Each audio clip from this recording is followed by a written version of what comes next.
जो अभी रिसेंटली एक बिल मंजूर हुआ ट्रांसजेंडर के हवाले से, ये बिल खिलाफ फितरत है, खिलाफ शरीयत है, अखलाकी अकदार के मुनाफी है और आईने पाकिस्तान से बगावत और मुनाफी। हम जिन्स परस्ती वाला इसको बिल ना कहो। हाँ, ये कह सकते हो कि इसमें खदशा है कि जब वो एक मोहतरम कह देगा कि मैं मोहतरमा हूँ, तो फिर कह दिया जाएगा कि ये चूंकि मोहतरमा है और नादरा के अंदर इसने कह दिया है कि मैं मोहतरमा हूँ, शनाख्ती कार्ड भी उसके मुताबिक बन गया है, अब इसका किसी मोहतरम से निकाह कर लिया जाए, तो ये कौम लूत वाली बात हो गई। मैं बड़ी जुर्रत के साथ कहता हूँ कि इस गुनाह के अंदर यानी बिल पास करने के अंदर बड़ी जुर्रत से कह रहा हूँ, पाकिस्तान पीपल्स पार्टी भी शामिल है, मुस्लिम लीग नून का दौर हुकूमत है वो भी शामिल है, हत्ता के मौलाना फजलुर रहमान की जमीयत उलमा इस्लाम भी शामिल है, जमात इस्लामी भी शामिल है। आपके खिलाफ भी साजिश हुआ था? साजिश हुआ ना, मकसद ये कि जो इंजील साहबा ने किया वो साजिश ही था, और जो हरीम ने किया, ऊपर हरीम शाह ने किया वो साजिश था। यही सवाल मेरा है कि वहाँ पर उलमा इकराम बैठे हुए हैं, कहें कि मौलाना फजलुर रहमान अगर 3 दिन के अंदर अपना किरदार अदा नहीं करते तो यकीनन मौलाना ही क्या है, खुद फितरा है, मौलाना ही इस्लाम के नुमाइंदा नहीं है। सिर्फ 4 इनको इजाजतें दे दो, उसके बाद जिस तरह के कवानीन और बिल पास करते जाओ। जो दाता दरबार में हुआ उस वाक़े का आपको इल्म है? उस माहौल के अंदर जो तूफान बदतमीजी हुआ है और जिस तरीके में लब्बैक लब्बैक लब्बैक और कम कम हजरत दाता साहब की मुकद्दस मकाम को तो इस अंदाज की तरफ न ले जाओ कि लोग कहें कि कैसे बेशरम है। अब जो मुल्क में जो कुछ हो रहा है, ये इमरान खान जलसे कर रहे हैं, हकीकी आजादी की तरफ वो बढ़ रहे हैं, क्या समझते हैं कि वो कामयाब हो जाएंगे और दोबारा वो वजीर आजम बनेंगे? मैं आपको खुशखबरी सुनाता हूँ कि आपके प्रोग्राम की वजह से मैंने अभी तक किसी से बात नहीं की। अच्छा, किससे नहीं? मैं इसी हवाले से आया जी। अच्छा, फरिश्तों के साथ जो हजरात ने पुल का किरदार अदा किया, उन्होंने मुझे खुशखबरी सुनाई कि मामला तय हो रहे हैं और हो चुके हैं। मैं मुबारकबाद। अच्छा मुफ्ती साहब, पिछली दफा हमने आपका इंटरव्यू किया, उसमें एक सवाल मैंने पूछा तो आपने कहा था और माधुरी से सबसे मुलाकातें, लोगों ने मजाक बनाया। आज बताइए कि हुई है मुलाकातें कि नहीं हुई? 1984 से लेके सन 2000 हर साल में इंडिया जाता हूँ। वहाँ सबसे बड़े जो ब्रोकर है फिल्म इंडस्ट्री के, उनका नाम नईम भाई। मैं ये बात हल्फन कह सकता हूँ कि हेमा मालिनी साहब के यहाँ मैं 1 दफा नहीं, 2 दफा नहीं, 3 दफा उनको मैंने कहा मैंने आपके घर में खाना खाना है और हेमा मालिनी साहब के हाथ के पका हुआ खाना। क्या? अच्छा, उनके हाथ के पका हुआ खाना है। इसी तरीके के ऊपर अल्लाह खुश रखे। करिश्मा साहबा हैं, करीना साहबा हैं, इनके साथ भी उसी तरह मुलाकातें रही। बिस्मिल्लाहिर्रहमानिर्रहीम, अस्सलाम वालेकुम। मैं हूं नुमान खान और आप देख रहे हैं पाक अफेयर्स। इस वक्त मेरे साथ मौजूद हैं पाकिस्तान के मारूफ मुफ्ती कवि साहब। आपको सबसे पहले तो हम खुशामदीद कहते हैं। चूँकि आप भी सफ़र में हैं, आपसे वक्त लेना ज़रूरी था और उसकी वजह ये थी कि आगाज़ हम करते हैं जो अभी रिसेंटली एक बिल मंजूर हुआ ट्रांसजेंडर के हवाले से। इस पर बतौर आपके इल्म के मुताबिक आपकी क्या राय है? बिस्मिल्लाहिर्रहमानिर्रहीम। देखिए जी, मेरे देखने और सुनने वाले इस हकीकत को जानते हैं कि मुफ्ती अब्दुल कवी हमेशा मुताले के बाद, तहकीक के बाद, रिसर्च के बाद और बात में मैं वो करता हूँ जो हकायक की बुनियाद पर होती है। हमारे बहुत से मजहबी लोग कई दिनों से मुझसे राब्ते में, वो कह रहे हैं जी इसके अंदर क्या है, हम जिन्स परस्ती। मैंने कहा खुदा रहा, हम जिन्स परस्ती वाला इसको बिल ना कहो। हाँ, ये कह सकते हो कि इसमें खदशा है। हम जिन्स परस्ती एक अमल का नाम है, बदकिरदारी को आप इस बिल के साथ न जोड़ें। हाँ, जो हकीकत है वो ये है, जो मैं जुमला कह रहा हूँ तमाम देखने और सुनने वालों को और बिलखुसूस उलमा को, कि ये बिल खिलाफ फितरत है, खिलाफ शरीयत है, अखलाकी अकदार के मुनाफी है और आईने पाकिस्तान से बगावत और मुनाफी है। अब इसकी मैं तफसील बताता हूँ। मुफ्ती अब्दुल कवी के यहाँ पोता पैदा हुआ, खुशियां हैं, क्या है कि अल्लाह तबारक व तआला ने बेटा दिया है। अब वो मेरा बच्चा 20 साल तक, 25 साल तक बेटा होने की वजह से मैंने उसकी शादी कर दी। मैं दुनिया से किया तो उसको जनाब विरासत मिल गई बहैसियत बेटा होने के। अब वो ये फैसला करता है 20, 25, 30 साल के बाद, जवान होने के बाद, कि मैं चूँकि ज़्यादातर ख़वातीन में रहता हूँ, कुछ मेरी जनाब आदत जो है वो घरेलू किस्म की है। हमारे सरायकी इलाके में भी होता है कि हम कहते हैं कि ये बच्चा जो है वो ज़्यादातर बच्चियों के करीब है। तो अब उस सूरत हाल के अंदर वो जाके नादरा को कहता है कि जी मैं बेटा नहीं हूँ, मैं बेटी हूँ। जो 25 साल तक बेटा रहा है, मुझे बताए कि वो कैसे बेटी बन जाएगा? ये तो तकदीर का फैसला है। या बोली मैं यशा इनासन व या बोली मैं यशा उज़्ज़ुकूर। कुरान कह रहा है कि मैं बतौर हिबा के, तोहफे के, बेटा भी देता हूँ, बेटी भी देता हूँ। अब बेटा पैदा हुआ और वो जवान हो के जनाब कहता है जी मेरी जिन्स तब्दील हो गई है, मैं अब बेटी बन गया हूँ। इसके अंदर खराबी क्या है कि वो जो मैं कह रहा हूँ खिलाफ शरीयत। दूसरी बात, इसके अंदर महरम गैर महरम की बात है। मेरा पोता है, वो आके नमाज पढ़ाए, इमामत करे, अजान दे और उसका जनाब नौजवानों के साथ एक ताल्लुक हो, मुरीदीन के साथ एक ताल्लुक हो। अब वो कहे जी मैं तो जनाब मेरी जिन्स तब्दील हो गई, मैंने फैसला कर लिया। अब वो जब खवातीन में जाएगा तो यकीनन महरम और गैर महरम का मसला है। इसी तरीके पे मैंने कहा विरासत का मसला है। इसी तरीके के ऊपर बाकी दुनियावी मामलात हैं, मर्द के मामलात और हैं, खवातीन के मामलात और हैं। इसी तरह निकाह का मसला है। हमारे जो उलमा और दीनी जमातें कह रही है कि ये हम जिन्स परस्ती, तो उनको खदशा ये है कि जब वो एक मोहतरम कह देगा कि मैं मोहतरमा हूँ तो फिर कह दिया जाएगा कि जी ये चूंकि मोहतरमा है और नादरा के अंदर इसने कह दिया है कि मैं मोहतरमा हूँ, शनाख्ती कार्ड भी उसके मुताबिक बन गया है, अब इसका किसी मोहतरम से निकाह कर लिया जाए। तो ये कौम लूत वाली बात हो गई। इसी तरीके के ऊपर खवातीन जो है, वो था जनाब मर्द, अब वो मोहतरमा बन गया, अब उसका खवातीन के साथ उठना बैठना शुरू हो गया। अब वो खवातीन के साथ उनकी बद अखलाकी और बदकिरदारी का मामला शुरू हो गया। तो इसका माना ये है कि जो बात मैं कह रहा हूँ उसको जहन में रखें, ठीक है, कि ये बिल खिलाफ फितरत है, खिलाफ शरीयत है, अखलाकी अकदार के मुनाफी है। अखलाकियात के भी इसकी इजाजत नहीं देते। कोई दुनिया का कानून इस बात की इजाजत नहीं देता कि मैं फैसला करूं। जिंदगी मेरी अल्लाह के कब्जे में है, मौत मेरी जिंदगी अल्लाह के कब्जे में है, अपना इसी तरह रिज्क अल्लाह के कब्जे में है, इसी तरीके पे औलाद अल्लाह के कब्जे में है, इसी तरह मेरा बेटा होना या बेटी होना ये अल्लाह के कब्जे में है। आखिरी बात जी, ये आईन पाकिस्तान के भी मुनाफी है। आईन पाकिस्तान के अंदर ये चीज वाज़े तौर पर लिखी हुई है कि पाकिस्तान के अंदर कोई बिल ऐसा पास नहीं हो सकता जो कुरान और सुन्नत से मुतसादिम हो। यकीनन ये कुरान और सुन्नत से मुतसादिम है। जो इख्तियार अल्लाह ने मुझे दिए ही नहीं, मैं उसमें मुदाखलत करके इस्लामी तालीमात का पूरा निज़ाम, जिसमें विरासत है, जिसमें महरम और गैर महरम होना है, जिसमें निकाह के मसाइल हैं, बाकी मसाइल हैं, तो ये चूंकि खिलाफ शरीयत है, कुरान और सुन्नत के मुनाफी है, इसलिए ये बिल, इस सिलसिले में हम 3 काम कर रहे हैं जी। पहला काम तो ये कर रहे हैं कि जो हमारे इदारे हैं रिफाही, NGOs हैं, या इसी तरह ख्वाजा सरा की जो मुख्तलिफ तंजीमात हैं, जो कि मैं वो खुश नसीब हूँ कि सबसे पहले टेलीविजन के ऊपर, इलेक्ट्रॉनिक मीडिया के ऊपर मैंने कहा कि ख्वाजा सरा जो है उनके हुकूक है, वो भी उसी तरह अशरफुल मखलूक़ात हैं जिस तरह मुफ्ती अब्दुल कवी अशरफुल मखलूक है। जिस तरह मोहतरम और मोहतरमा का एक मकाम है मुआशरे के अंदर, इसी तरह ख्वाजा सरा का भी एक मकाम है, उनके हुकूक हैं। इसी तरीके के ऊपर हम उनसे भी रब्ता कर रहे हैं, उनको भी ये बात समझाते हैं कि खुदारा किसी ऐसी चीज के अंदर मुदाखलत न करो।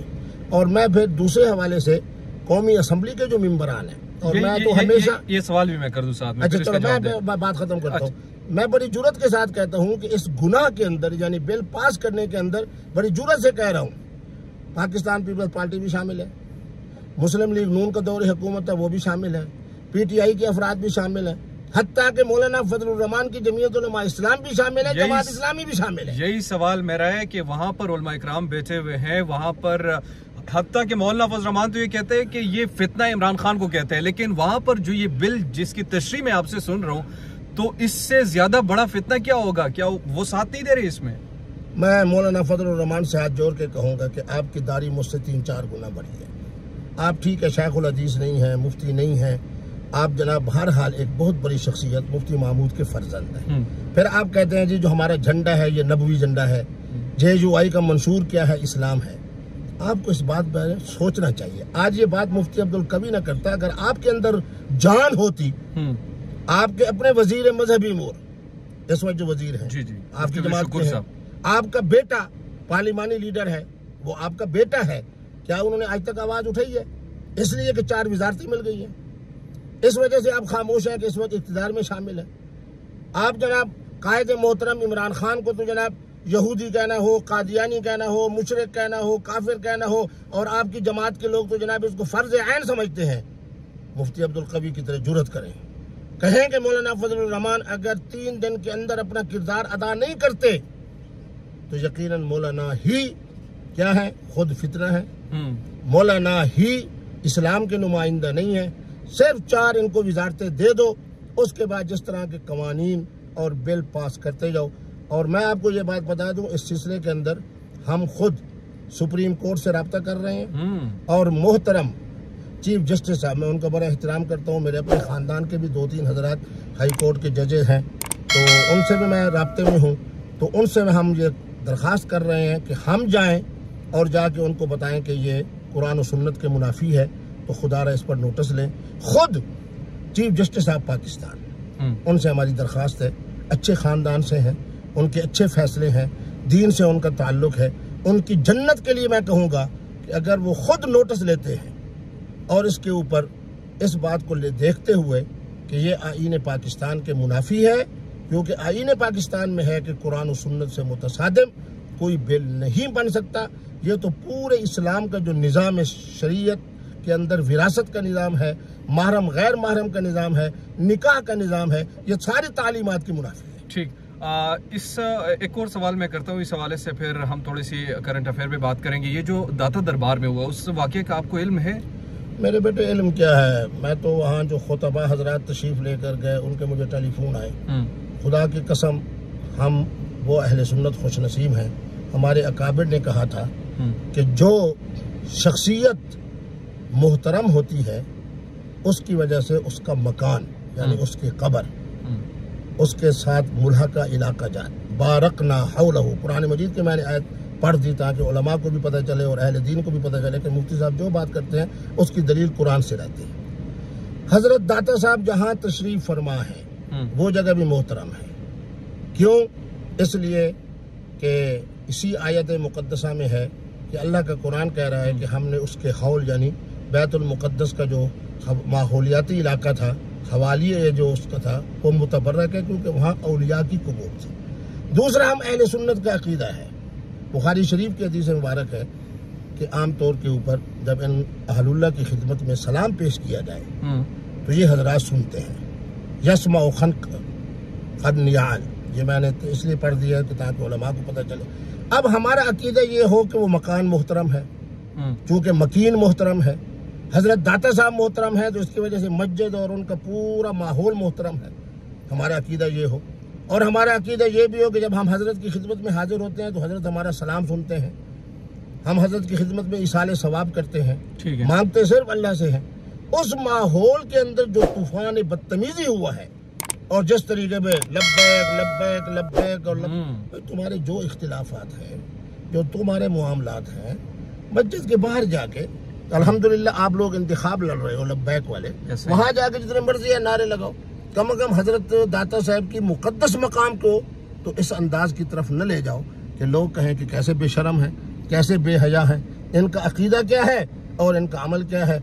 मैं तो बहरहाल इस मसले के अंदर तमाम देखने और सुनने वालों को ये बात कहता हूँ कि मैं चूँकि नुमाइंदगी कर रहा हूँ अहले सुन्नत की और उन तमाम उलमा की जिन्होंने मुझसे रब्ता है, मैं हाथ जोड़ के कहता हूँ कि खुदारा ये आखिरी वाक़या हो, इसके बाद इस तरह का कोई वाक़या किसी अल्लाह के वली के कब्र पर इस तरह का तमाशा बर्पा न किया जाए। अच्छा मुफ्ती साहब, अब ये तो वो बातें हो गई जो कि अभी चल रही थी और उस पर आपने अपने इल्म का इजहार भी कर दिया।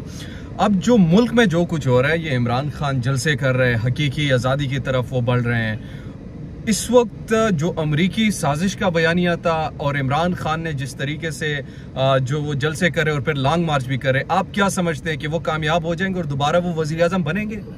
मैं आपको खुशखबरी सुनाता हूँ, आपके प्रोग्राम की वसत से मैंने अभी तक किसी से बात नहीं की। अच्छा, किससे नहीं? मैं इसी हवाले से आया। जी जी। अच्छा, कल 2 बड़ी शख्सियात से मेरी मुलाकात भी हुई है। ये तो बड़े ब्रेकिंग न्यूज़ है। और अल्हम्दुलिल्लाह मैं अपने हजरात को एहतराम की वजह से फरिश्ते कहता हूँ। अच्छा, फरिश्तों के साथ जो हजरात ने पुल का किरदार अदा किया, उन्होंने मुझे खुशखबरी सुनाई कि पाकिस्तान तहरीक इंसाफ में और उनके दरमियान जो हजरात बतौर पुल के आए वो कामयाब हो रहे हैं। अच्छा। और इंशाअल्लाह मामलात जो है वो सारे दुरुस्त हो रहे हैं, क्योंकि अस्करी इदारे भी हमारे हैं, हसास इदारे भी हमारे हैं, MNAs MPs भी हमारे हैं। और सबसे बड़ी बात यह है कि अगर मैं ये कहूँ कि इस वक्त 70% अवाम मेरे कायद मोहतरम इमरान खान के साथ खड़ी है, फौज के साथ खड़ी है, अदलिया के साथ खड़ी है। और मुझे बड़ी खुशी की बात है कि पाकिस्तान तहरीक इंसाफ के कई लोगों ने मुझे कहा, उन्होंने कहा हम खान साहब के साथ हैं लेकिन अदलिया के खिलाफ भी नहीं और अपनी जो हमारी अस्करी गयूर बहादुर अफवाज है उनके खिलाफ भी नहीं। तो इंशाअल्लाह अज़ीज़ आपकी तरफ से से मैं ये खुशखबरी सुना रहा हूँ पूरे देखने वालों को कि मामला तय हो रहे हैं और हो चुके हैं। मैं मुबारकबाद। अच्छा, एक और सवाल ये है कि जो इस वक्त वैसे मुफ्ती साहब लोग पूछते हैं कि मुफ्ती अब्दुल कवी को सियासत में क्या लेना देना, इनको इमरान खान में क्या पसंद है, आपको क्या पसंद है, क्यों पसंद है इमरान खान? बहुत उम्दा बात यह है कि मैं जिससे मोहब्बत रखता हूँ ना तो फिर देर पा मोहब्बत रखता हूँ। अल्हम्दुलिल्लाह मैं पिछले दिनों के अंदर जनाब दुबई की तरफ गया, कतर की तरफ गया, वहाँ पीटीआई के दोस्तों ने जिस तरह मुझसे पिछले दिनों देखे कि जुमे का अपना इसका जो लाहौर का जलसा था तो मैं बिल्कुल आखिर में गया 11:30 बजे करीब। तो पुलिस वालों ने कहा कि मुफ्ती साहब आखिर में, मैंने कहा कि मुफ्ती साहब का काम ही दुआ करना है, मैं तो दुआ में शामिल होना। उन्होंने 12 जगह दे दी, मैं आगे गया। आप यकीन करें कि स्टेज के करीब पहुंचने तक अगर मैं ये कहूं कि हर मोहतरम और हर मोहतरमा जो वहां मौजूद थे उन्होंने कहा जी इमरान खान साहब से तो मुलाकात नामुमकिन सी है, सेल्फी तो बिल्कुल ही नामुमकिन है। उनके क्या मकाम मुफ्ती अब्दुल कवी साहब मिल गए हैं तो उनके साथ ना क्यों सेल्फियां और तस्वीरें बनाएं। यकीन करें कि 11:35-40 से लेके 12:30 बजे तक सैकड़ों की तादाद में हमारे पीटीआई के नौजवानों ने और खवातीन मैं जिस जमात के साथ हूँ अल्हम्दुलिल्लाह हूँ। और बाकी ये है कि पिछला जो दौर हुकूमत है वो भी मैं बड़ी जुर्रत के साथ कहता हूँ, वो हमारे मंशूर के मुताबिक नहीं था। वो जैसा था वो आपके इल्म में है। अब इंशाल्लाह जब हम आएंगे तो मंशूर के मुताबिक आएंगे और मुफ्ती अब्दुल कवी को उसमें किताब। ठीक, मुफ्ती अब्दुल कवी साहब ये बताइए कि लोग ये पूछ रहे हैं कि मुफ्ती अब्दुल कवी साहब चेंज हो गए हैं, मुहतरमाओं के साथ नज़र नहीं आता, टिकटॉकर्स के साथ नज़र नहीं आता, हालांकि वैसे बंटन के तो अभी भी रात को चश्मे आपने लगाए क्या कहेंगे? नहीं, मेरा ख्याल ये है कि मैं तो आज भी यही बात कह रहा हूँ कि मैं शुक्रिया अदा करता हूँ खवातीन और हजरात का, नौजवान नस्ल का, आपसे मोहब्बत करते, मुझसे अकीदत रखते हैं, मोहब्बत करते हैं। और बाकी ये है कि अब उनको भी पता चल गया है कि जो साजिश करने वाले हैं उनका अंजाम क्या हो। आपके खिलाफ भी साजिश हुआ था? वो साजिश हुआ ना, मकसद ये है कि जो किंजील साहबा ने किया वो साजिश ही था, और जो हरीम ने किया, के ऊपर हरीम शाह ने किया वो साजिश ही था। अब आप मुझे खुद बताएं कि क्या पाकिस्तानी अवाम के अंदर मेरी कदर और मंजिलत में कमी आई है? बिल्कुल भी नहीं है। आज भी मैं जनाब अगर कहीं साबिक वजीर आजम साहब, साबिक जनाब कैसे गवर्नर साहब, साबिक वजीर आला साहब, साबिक MNAs वगैरह बैठे हों और किबला मुफ्ती अब्दुल कवी साहब उस शादी में, वलीमे में, तकरीब में आ जाएं, सल्फियां तो मुफ्ती अब्दुल कवी साहब की बन जाए। पिछले दिनों शादी हुई, हाई कोर्ट के जनाब जज साहब मौजूद थे, बाकी हजरात बड़े मौजूद थे, लेकिन जैसे मैं हाल में दाखिल हुआ सल्फियां और तस्वीरें मुफ्ती अब्दुल कवी के साथ। तो मैं बहरहाल खुश हूँ इस बात से कि मैं 10 दिन के लिए दुबई गया था, 24 दिन अभी सिर्फ 3 रियासतों में मैं दावतें कबूल कर सका, बाकी 4 रियासतें रह गई और मैंने उनको कहा कि मैं इंशाल्लाह फिर अक्टूबर में। मुफ्ती साहब पिछली दफा हमने आपका इंटरव्यू किया, उसमें एक सवाल मैंने पूछा तो आपने कहा था कि मेरे हिलना मालिनी से और माधुरी से सबसे मुलाकातें, लोगों ने मजाक बनाया। आज बताइए कि हुई है मुलाकातें कि नहीं हुई? देखिए जी, मेरी बात सुने, मुफ्ती अब्दुल कवी की जो सबसे बड़ी मैं समझता हूँ खूबी है कि मैं झूठ को, क्योंकि ये गुनाह कबीरा है, गीबत हो ये गुनाह कबीरा है। 1984 से लेके सन 2000 तक हर साल मैं इंडिया जाता था। अच्छा, चलो मैं बता देता हूँ। जी जी। वहाँ के जो हमारे नवाब साहबान हैं, भोपाल के, हैदराबाद के, अलकबीर के हमारे दोस्त, वो जब प्रोग्राम करते थे तो वहाँ सबसे बड़े जो ब्रोकर हैं फिल्म इंडस्ट्री के, उनका नाम नईम भाई है। तो वो जब हमारे एजाज में खाना रखते थे तो उसमें सारी फिल्म इंडस्ट्री के लोग आते थे। अच्छा, मैं ये बात हल्फन कह सकता हूँ कि हेमा मालिनी साहबा के यहाँ मैं 1 दफा नहीं, 2 दफा नहीं, 3 दफा उनके खामद के यहाँ में गया। उस वक्त वो हमारे पटेल थे, अहमद साहब उनके निकाह में थी। उनको मैंने कहा मैंने आपके घर में खाना खाना है और हेमा मालिनी साहबा के हाथ के पका हुआ खाना। क्या? अच्छा, उनके हाथ के पका हुआ खाना है। इसी तरीके के ऊपर अल्लाह खुश रखे करिश्मा साहबा हैं, करीना साहबा हैं, इनके साथ भी उसी तरह मुलाकातें रहीं। इसी तरह हमारे जनाब को खान साहबान हैं, फिल्म इंडस्ट्री के जो बहुत बड़ा नाम है, शाहरुख खान साहब हैं, सलमान खान साहब हैं, आमिर खान साहब हैं, बाकी छोटे मोटे जितने हैं वो सारे, तो सबके साथ अल्हम्दुलिल्लाह मेरा बड़ा बेतकल्फी का ताल्लुक रहा है, क्योंकि मुफ्ती अब्दुल कवी एक मुस्कुराते हुए चेहरे का नाम, नेशनल नहीं है, इंटरनेशनल मुफ्ती। इंटरनेशनल मैं जैसे एयरपोर्ट पे उतरता हूँ, जब पाकिस्तानी और इंडियन और बांग्लादेशी मुझसे प्यार करते हैं तो आप कह सकते हैं कि इंटरनेशनल मुफ्ती अब्दुल कवी साहब। इंटरनेशनल मुफ्ती अब्दुल कवी साहब, आपका बेहद शुक्रिया कि आपने वक्त दिया। इंशाल्लाह दोबारा जब इस्लामाबाद आएंगे तो आपसे मुलाकात भी होगी और आपसे दोबारा मिलेंगे। वैसे लोग ये पूछेंगे कि रात को आपने चश्मा क्यों लगाया है, इसका क्या जवाब? असल में बात यह है कि आप जिस तशरीफ ले आए ना, मैं सुबह से 11-12 बजे से ऑन दी रोड था, फुला मीटिंग फुला मीटिंग हाँ। फुला मीटिंग फुला मीटिंग फुला मीटिंग। तो अब अभी तक मैं अपने मरकज में नहीं पहुंचा कि आप तशरीफ ले आए, तो आपकी गाड़ी में मैं बैठ गया। तो अभी मैं जाके इसको बदली करूंगा। ये समझे दोपहर 11 बजे की जनाब मेरी हयात है। तो इस तरह मुसलसल अभी फ्रेश लग रहे हैं माशाल्लाह। चलो थैंक यू, बहुत शुक्रिया।